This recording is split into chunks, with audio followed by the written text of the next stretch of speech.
চলে আসলাম এই পদ্ধতিতে মাছ ধরার, বোতল কেটে চলে আসলাম এই সিস্টেম তৈরি করে। দেখা যাক মাছ হয় কিনা। এই দেখো, এখানে দেখাও,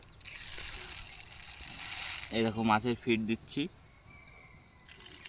অল্প করে দেবো, বেশি দেবো না, দুটোই দেবো।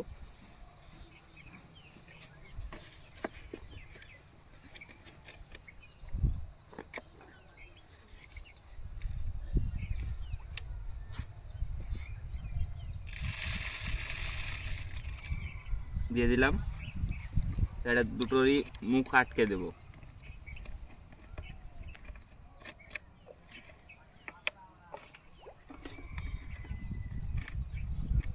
দুটোরই মুখ আটকে দিলাম। দেওয়ার পর এটা পানিতে এটা উল্টো করে দেবো, এরকম করে এরকম করে এরকম করে বসিয়ে দেবো। দেখাও ভালো করে,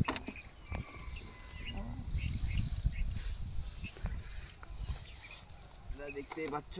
একটা রাখি এখানে, এই দেখো, দেখতেই পাচ্ছ।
তো বন্ধুরা, আবার তোলার সময় দেখাবো কতগুলো মাছ হয়। ঠিক আছে, দেখতে পাচ্ছ কত সুন্দর করে রেখে দিলাম। এবারে দেখা যাক কীরকম মাছ হয় বন্ধু।